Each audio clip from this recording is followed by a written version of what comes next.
Hello, everybody. I'm here with Francis Zhu.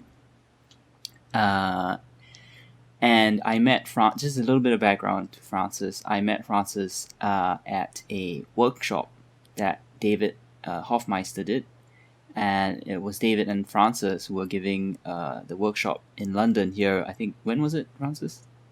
I think it's 2 months ago. September, early September. Yeah, must have been in September. And I was drawn towards interviewing Francis because I thought she had an interesting story to tell and a unique story to tell. And so here we are. So Francis, welcome. Thank you for having me, Ken.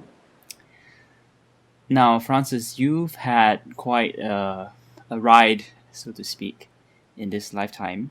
I know a bit about you because you gave a little talk about yourself at David's workshop. Now, do you want to just introduce yourself to the audience to kind of, I guess, recap that story a little bit? Yeah, hi everybody. I don't know whether I can call it extraordinary stories in my life, but I guess I was born and raised in Beijing, China, and I had a pretty normal upbringing in China, like a lot of Chinese people, that I was very driven and spent a lot of time and energy try to achieve success academically and, in the material world. But along with that same drive, I was brought up as an atheist, so nothing spiritual happening in the early part of my life. And yet I had this very strong, strange calling from very early on that just is very abstract. I feel there is a very deep purpose for my life, and I was drawn to come to the United States. But many Chinese people, are drawn to come to the United States. So I thought there was nothing special. I probably want to further my education. But it so happened that I actually moved to Australia about now, almost 9 years ago now. And in Australia, as soon as I landed, my life started to shift dramatically, and my mind shifted dramatically too, without really knowing why. It feels like almost like a fast-forwarding slideshow. A lot of things start to shift, and I was pondering one day of what my purpose is in Australia, and I heard this very loud voice that filled out the whole universe, telling me that I have a very big purpose in Australia. Not that I have a purpose, but there is something that's waiting for me in Australia, so I have to stay there. And it was so loud and clear that I didn't question this voice at all. It's so supernatural to me. But so I stayed, and ever since then, I just changed from an atheist to just uncontrollably curious about spirituality. And I started to read all kinds of books about spirituality, from Seth materials to all kinds of things, of course, which eventually. The Seth materials, did you say? Yes, the Seth by materials. Jane Roberts, yeah. Yes, but all these books, and also I went to Vipassana meditation as my first spiritual kind of retreat practice, but every event eventually led me to A Course in Miracles. And so when was that? What year was this? I think it was early 2007. Mm-hmm. And when it was very interesting, because when I first picked up the course, I found it's very difficult to read. And then I actually had received this inner prompt that I need to quit my job. And I did. I quit my job, and I went to a neighborhood library the very next day, wanting to pick up some books so that I can read in my spare time. And I saw a course book there. I borrowed the book and opened it up. All of a sudden, it became like music to me. Just very, very easy. I didn't know what happened, what made the shift, but Actually, Francis, can we just pause a little bit there, because I think you said you heard this impulse to quit your job, and then you quit your job. You just said that in one sentence. Was it really like that for you? Did you, are you summarizing that story, or was it as instantaneous as it was like that? Did you have, what I'm saying is, did you have the impulse, and did you question, okay, should I quit my job? Is this an avoidance mechanism? What is, why am I quitting my job? Things like that. What was that thought process for you? Yeah, I think I did feel very strongly to quit my job because I feel some kind of emptiness in that. But at that point, I actually wasn't ready to, because in my mind, as you said, actually there were a lot of thoughts about what will happen if I quit my job. So what happened was I planned to have my own business. I planned to set up my own business, and that was a solid next step that can ease my mind to know that there is not complete emptiness after that.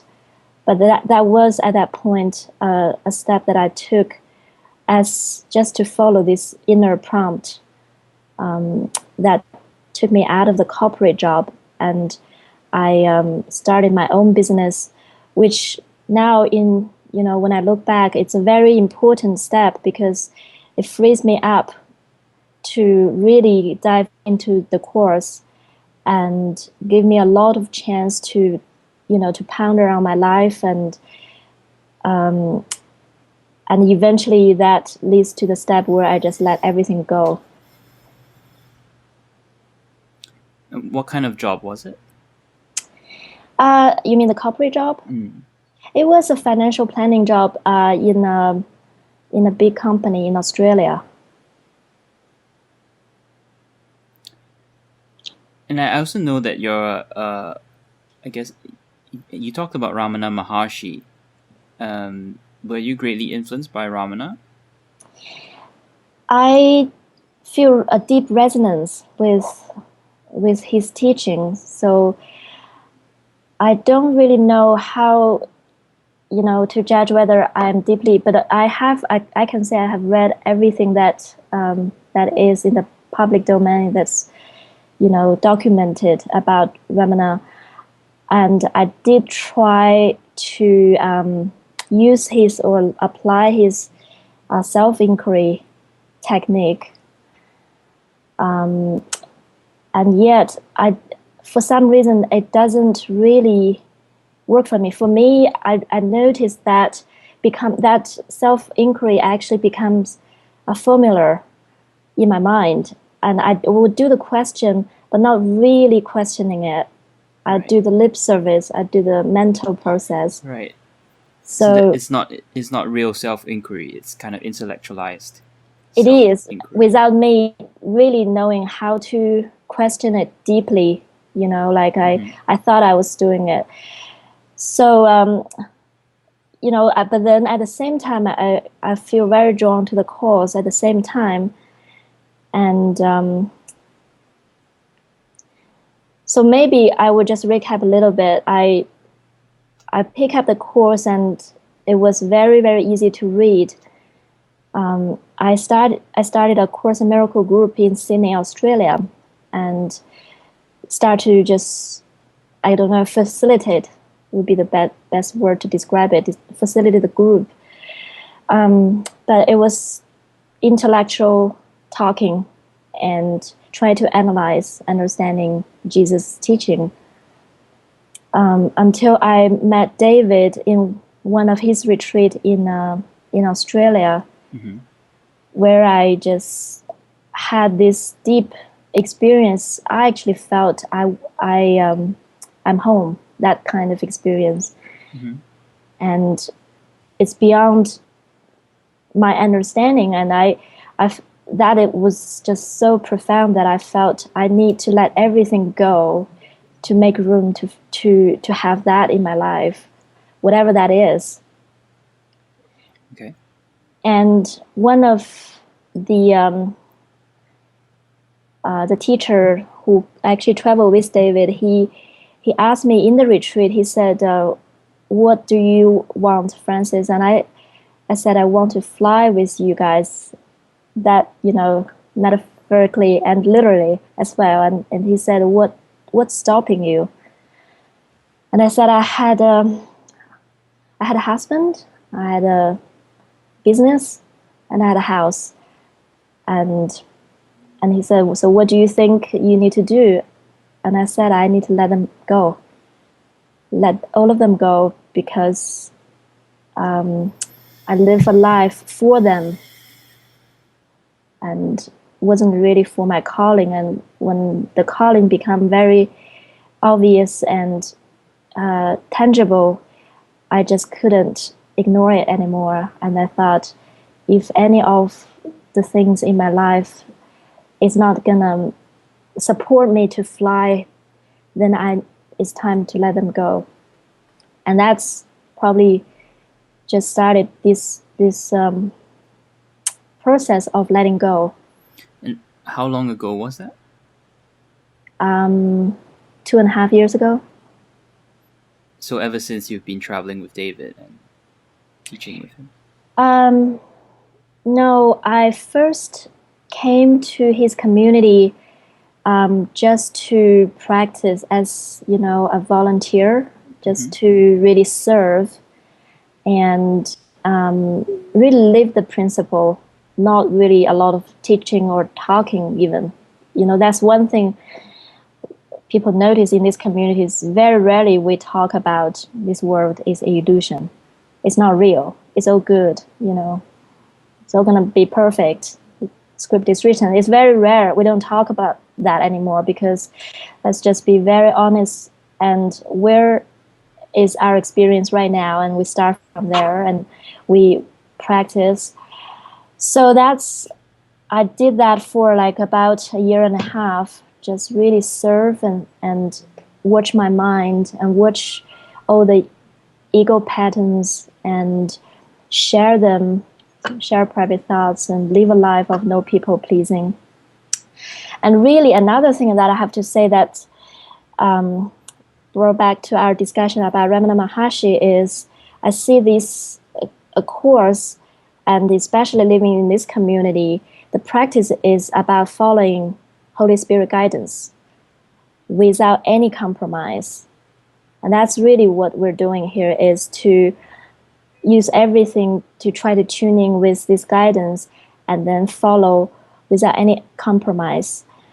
And then Ramana actually said in his book, he said he called this as a path of devotion, not devotion to a guru, but devotion to God.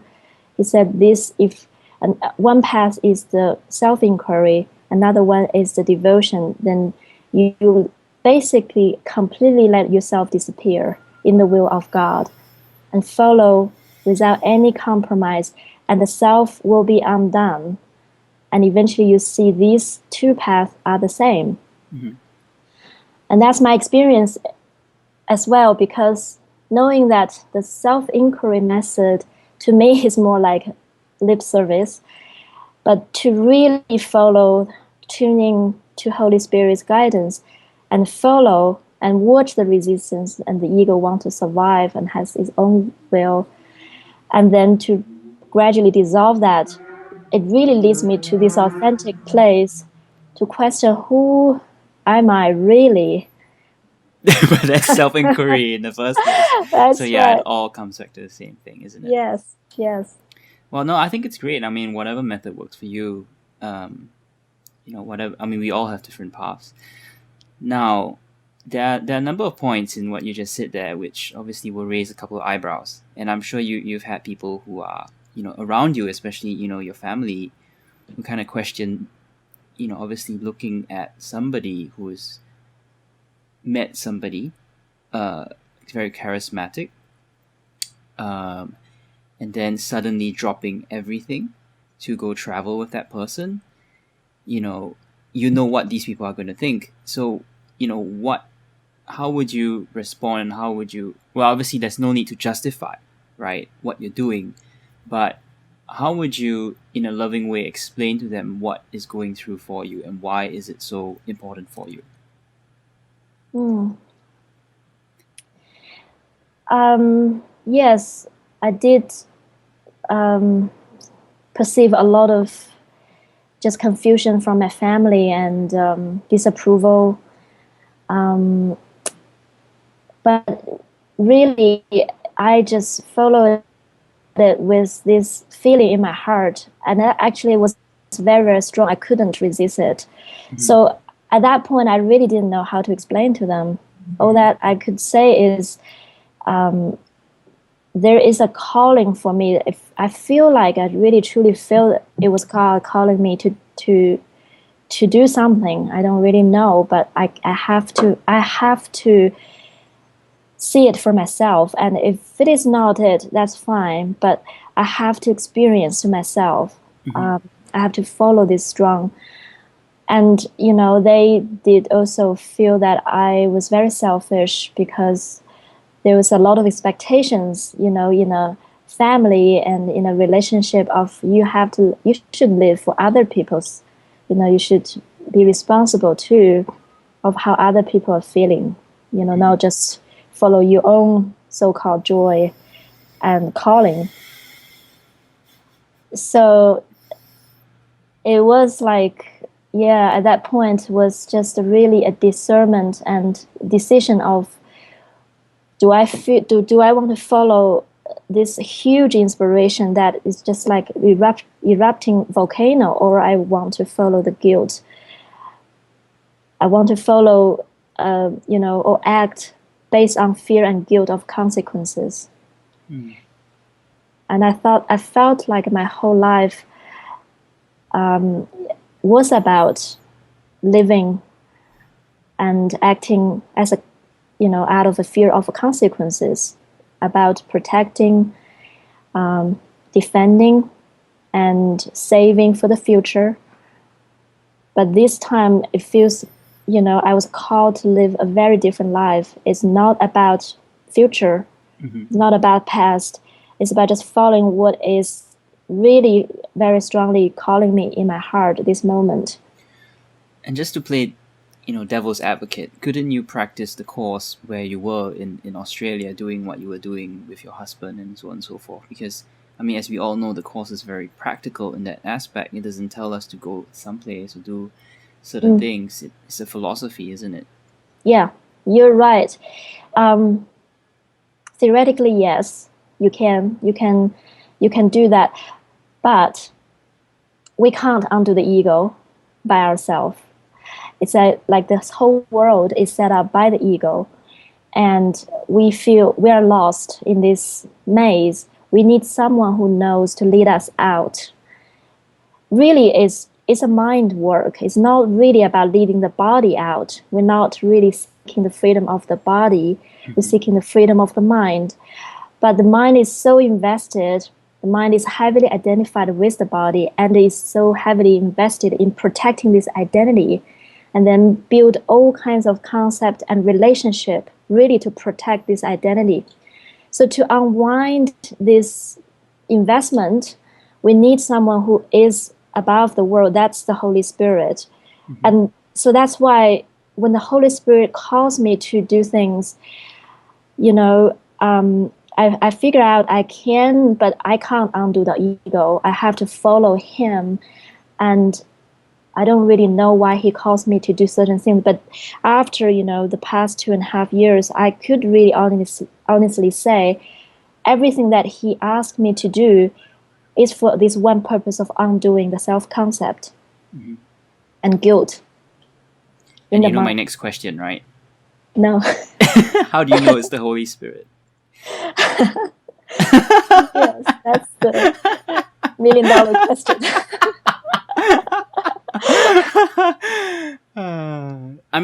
I'm just honestly inquiring here. I'm really taking a neutral position.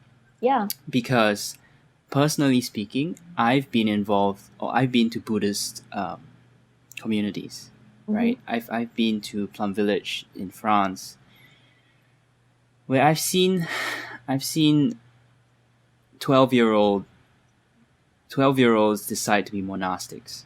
And when I see a little boy wanting to be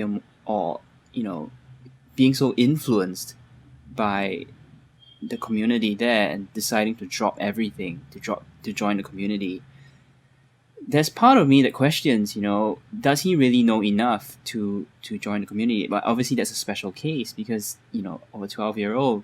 Now, obviously in Buddhism, we have also very extreme cases. The Buddha himself left his wife and his unborn child to go meditate in the jungle, right? So that's extremely drastic as well. And,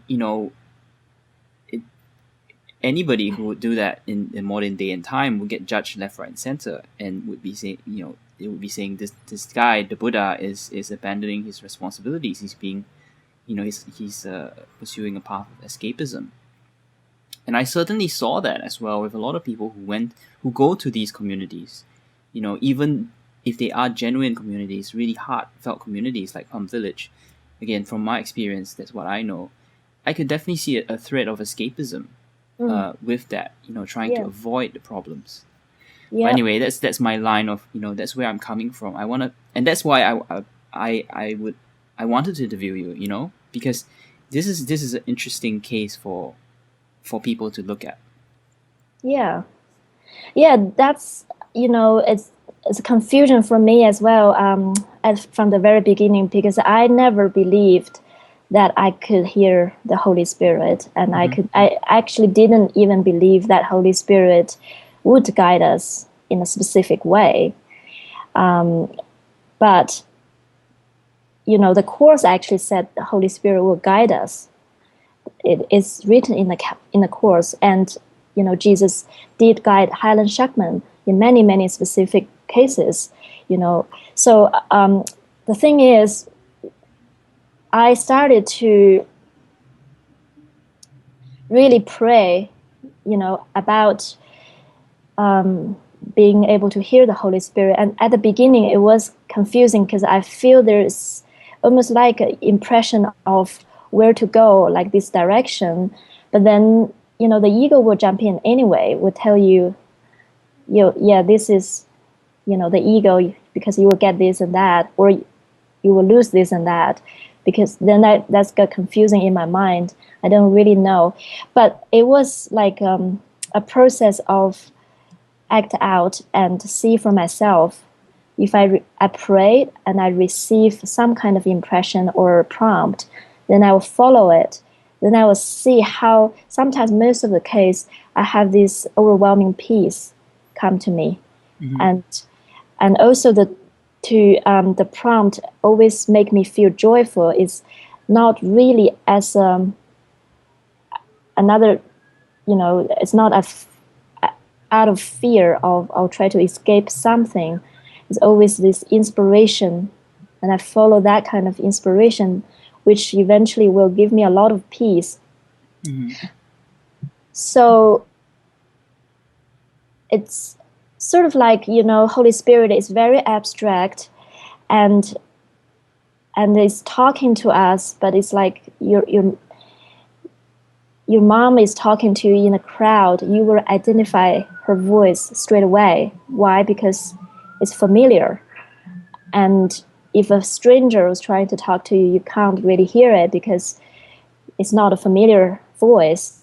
But Holy Spirit's voice actually is talking to us all the time and guiding us. But the more we listen and the more we try to follow it as well, the more clear it sounds to us. And sometimes it's not necessarily a audible.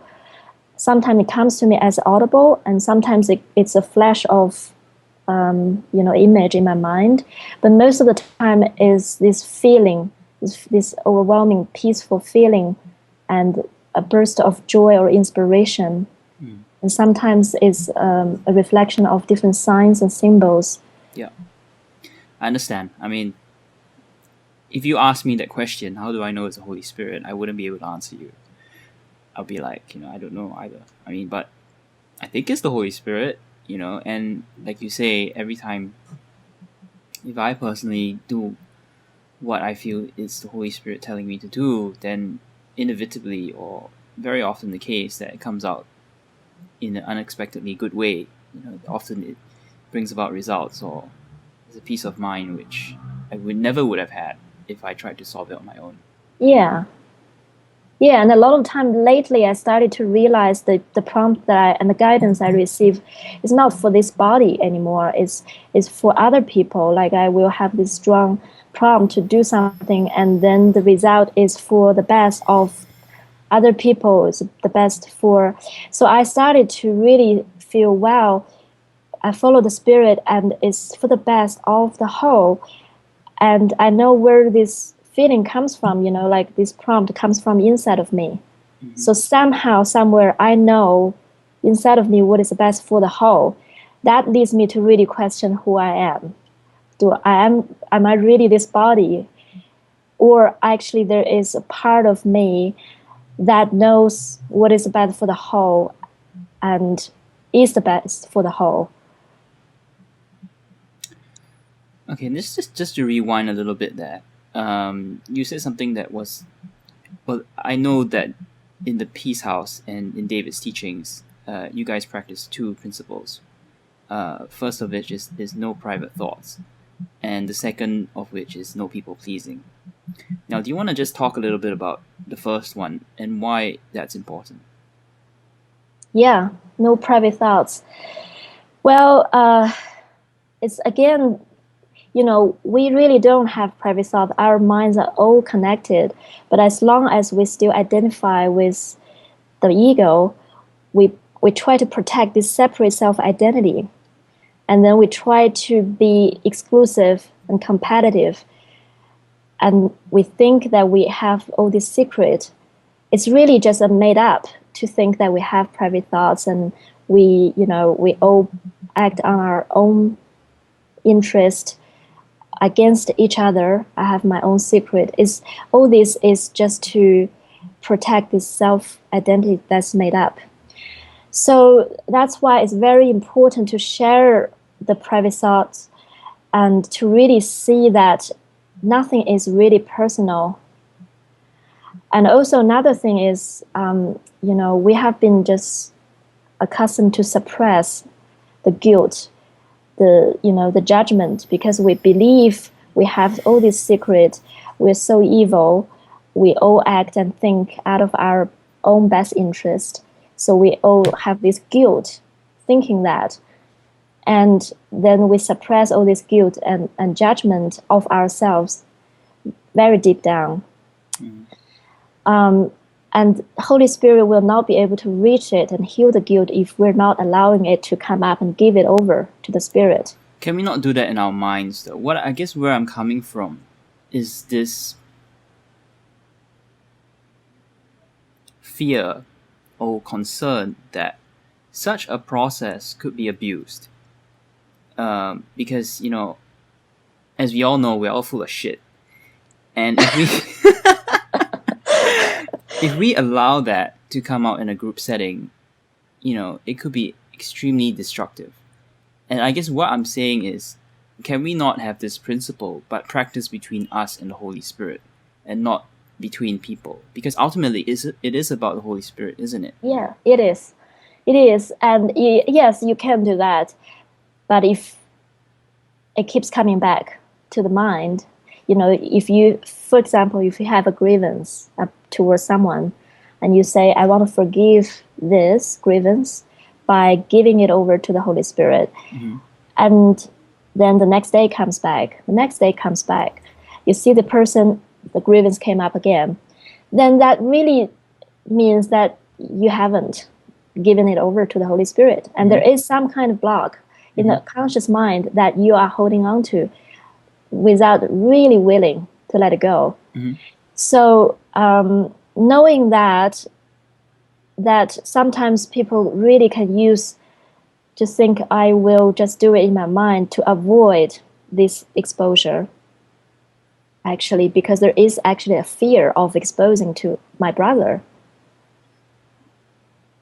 So you're saying it's better to do it face to face because then it anchors that, instead of being in that kind of mind space where you might be deluded in thinking that you're actually giving it up, but you're not?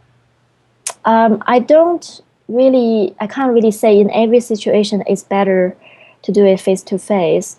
But in our community, we do practice to get in touch of that and to expose it in front of the brothers. Sometimes, but this process is not meant to generate fear. So we don't really, if the fear is too strong, we don't really have to do it in front of this particular person. We can do it with someone else. But just even to allow ourselves to get in touch with it and to expose it without judging. Because the reason we want to hide is because we already judged ourselves. We already have a very heavy judgment and attack on top of it. That's why we feel guilty and we want to hide it. But then to allow ourselves to expose it without judgment is very healing. It is symbolic of giving it over to the spirit, and it allows us actually gradually to feel less and less fearful of open up to the spirit. And you're right, it can be abused in a group setting. So here we're not going to tell people to go to do this on the street, but in our community, and we have very clear guidelines of how to help a brother to feel safe and share what's buried, for a long time in his heart, is that everybody just hold the innocence in their mind. And not to teach, not to point arrows, not to attack or even relate to the full story, which, the whole purpose of releasing it is not to fix it at the level of the story, is to see that these are just thoughts and these are false. So we just allow it to come up and let it go.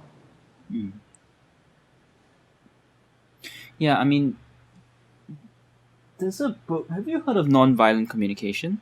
I've heard about it. Yeah. Yeah, I mean, this kind of Marshall Rosenberg is the author. He's an amazing man.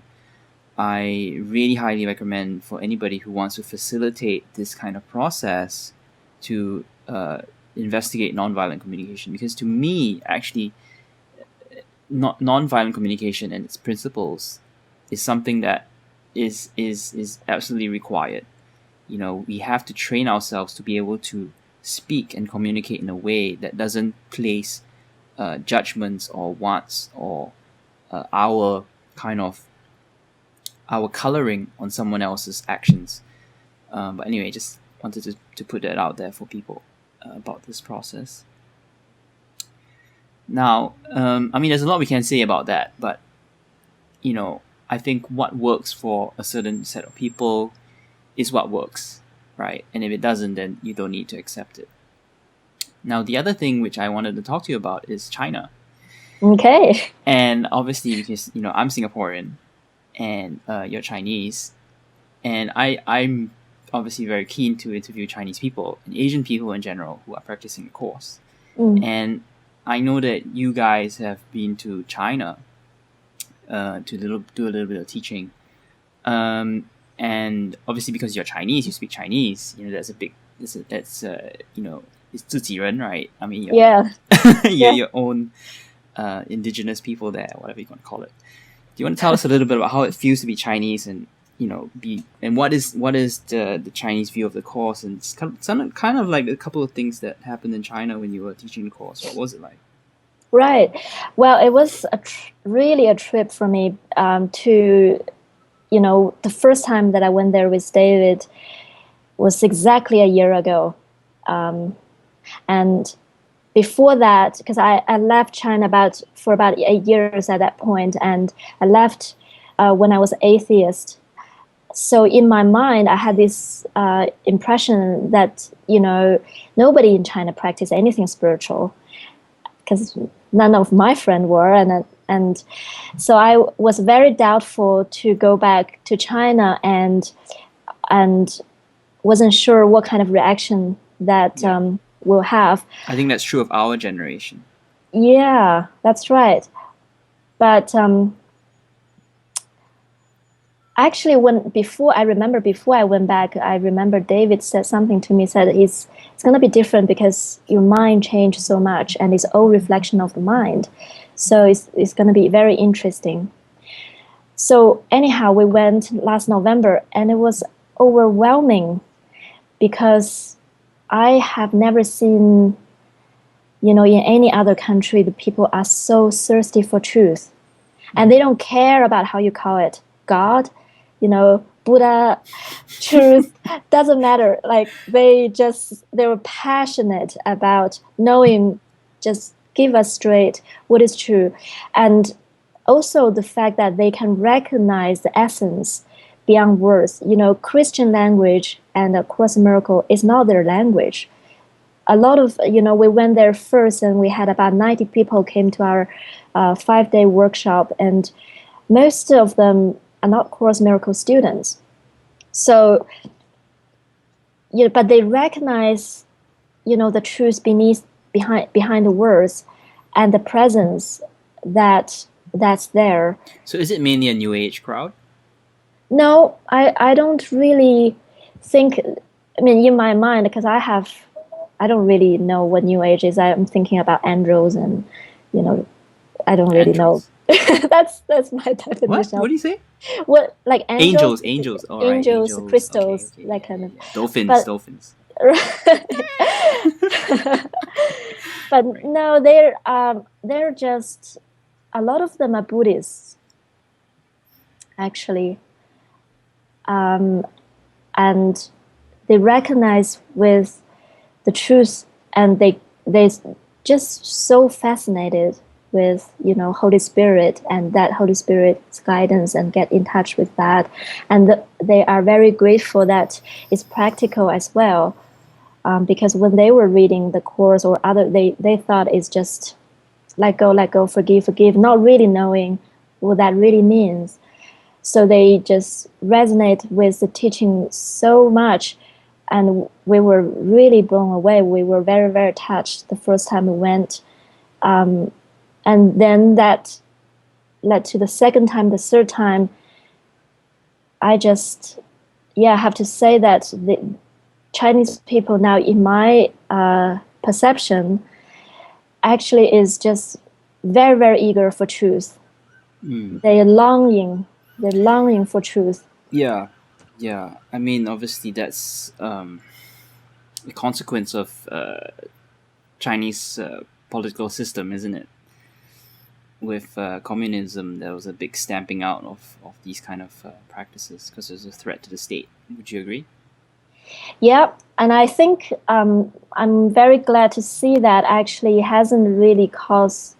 It probably caused some kind of temporary pause in the spiritual practice, but because Buddhism has a tradition of 5,000 years in China, and really penetrate through the culture, the songs that we listen to when we grow up, and the philosophies that the older generation were talking about. So in books, so it's kind of like very subtle in our mind, even though we were taught there is no God and only the physical is real in the education system, but somehow there is a knowing. Of course, everybody, because we are part of God, and so we all have this knowing anyway. But even in China, consciously there is a penetration of the Buddhism, so it's just nothing new to them. What about Taoism? And Taoism too. Was it so? There was a sense of Taoism as you were growing up as a young Chinese person. Did you come into contact with Taoism? I think for me personally, I probably just heard about it here and there. I never really got heavily involved when I was in China, actually. But how many years did you spend in China? 20. Can't remember, 26 or 27. Okay. Do you mind saying how old you are? Because it's hard to tell some. 36. Because some people might mistake you as 20, that kind of thing. Great. I mean, yeah, it's very interesting to see how China is developing. and how A Course in Miracles is I guess spreading in China, because as you say, Chinese history has a deep kind of sense of the ancient traditions like Taoism and Buddhism and Zen, and at the same time Christianity is also quite it's growing rapidly in China as well. So it's a real interesting mix of things that are going on with A Course in Miracles and China. Yes, it's very, very profound, and especially now, the economy has grown so fast. So a lot of people have accumulated financial wealth, and they realize very quickly that it's not it. It doesn't really bring them what they thought it would. So they started to really go inward. And the beautiful thing that we saw over there is people are willing to use their financial wealth to support this inward journey, support the society and support other people and support teachers. So we actually saw this lady in Beijing where she told us that she spent millions of dollars traveling around the world to heal her mind, spiritual workshops. Mm-hmm. But now she opened a center and she invites teachers to come, and every single class is offered for free, completely free. Mm-hmm. And people can come to her center to volunteer, and she provides room and board for free. So it's like she used her wealth to just support that. Yeah. Well, I guess there's that danger that, obviously what this lady is doing does sound like it's on the right track, but in Singapore, where I come from, it's a money culture, and I guess the risk of having this kind of thing pop up in a money culture is that things are viewed with that lens of money. So people think you can buy spirituality. They think you can go for X, Y, and Z courses, and then you can, in a sense, buy your way out of it. See, that's another trap of the ego. Yeah. Francis, it's been such a great conversation.